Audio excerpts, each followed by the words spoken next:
안녕하세요 여러분, 신건희입니다. 퇴사 이후 어떻게 먹고 살아야 하는지를 간단하게 설명드렸죠. 나의 경제적 상황을 현실적으로 파악한다. 지출을 줄인다. 수입을 늘린다. 이번에는 제가 구체적으로 어떻게 이걸 실천했는지 말씀드릴게요. 우선 경제적인 상황을 알기 위해서 가계부 그리고 자산 현황표를 작성했어요. 가계부는 말 그대로 돈이 얼마나 들어오고 나가는지를 기록하는 거죠. 그리고 자산 현황표는 가지고 있는 자산 전체를 기록한 표예요. 우선 전 1년 반 동안 꾸준하게 가계부를 썼어요. 제가 얼마를 쓰는 사람인지 알고 싶었거든요.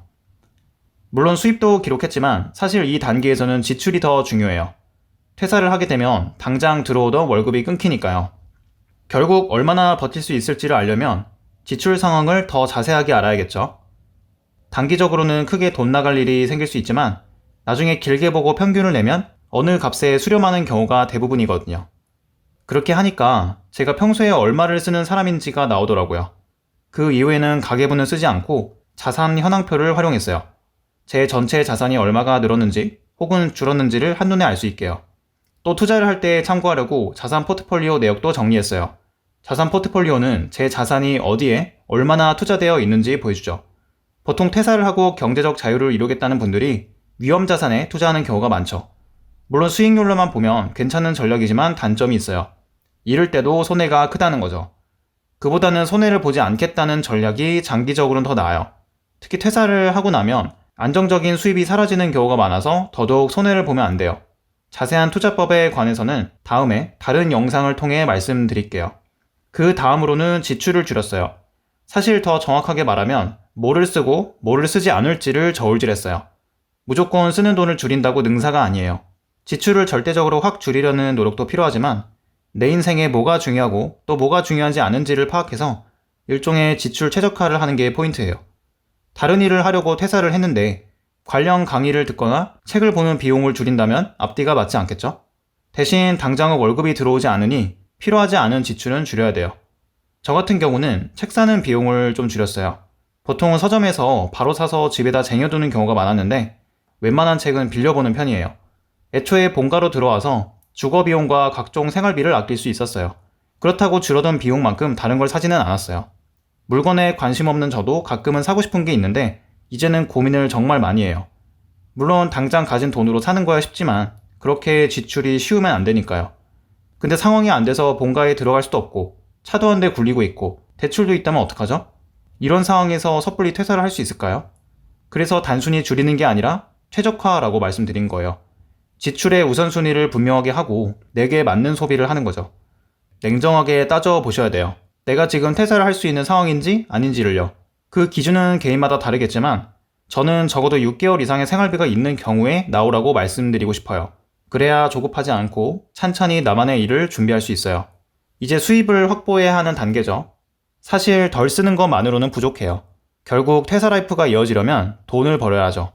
제가 이 채널에서 얘기하는 퇴사 라이프란 이직이 아니라 정말 퇴사해서 자기 사업이나 브랜딩으로 방향을 트는 걸 말해요. 소소하게라도 수입이 있다면 이 삶을 계속 지속할 수 있겠죠. 앞서서 돈을 잃지 않게 투자해야 된다고 말씀드린 것도 이런 맥락이에요. 물론 누군가는 투자를 통해 큰 돈을 벌어서 일찍 은퇴를 할 수 있겠지만 그런 행운이 누구에게나 찾아오는 건 아니죠. 투자 관련해서도 차츰차츰 말씀드리겠지만 전 하루아침에 대박이 날 수 있다 이런 말은 믿지 않아요. 저에게 투자란 사소하지만 꾸준한 수익을 안겨주면서 동시에 제가 가진 자산을 지켜주는 수단이거든요. 그래서 자산을 지키고 차츰 불려가는 정도로 생각하고 있고 최소한의 에너지만 들여서 투자를 하고 있습니다. 그럼 어떻게 수입을 챙길 수 있을까요? 방법은 정말 무궁무진하게 많겠죠. 제일 좋은 건 여러분이 가고 싶어하는 바로 그 길에 놓여있는 방법을 활용하는 거예요. 관련 분야에서 파트타이머로 일하거나 재능마켓 혹은 인맥을 통해 프리랜서로 일하거나 관련한 책을 집필할 수도 있고 유튜브나 블로그 활동을 통해서 수익을 노려볼 수도 있어요.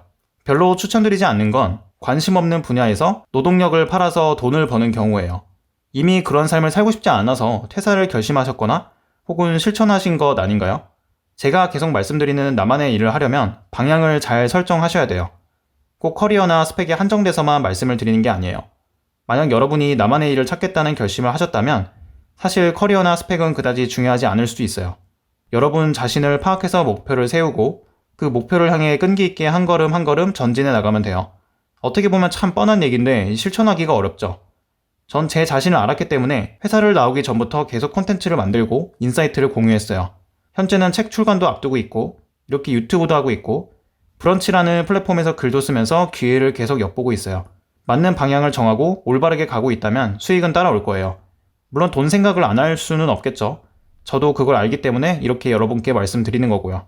하지만 여러분만의 무언가를 만들어가고 싶다면, 남들과는 다른 길을 걸어야겠다면 제가 도움을 드릴 수 있어요. 앞으로 나올 여러 영상을 통해서 여러분이 구체적인 그림을 그릴 수 있게 해드릴게요. 혹시 하고 싶은 얘기 있으면 댓글로 남겨주시고요. 다음에 봐요. 안녕히 가세요.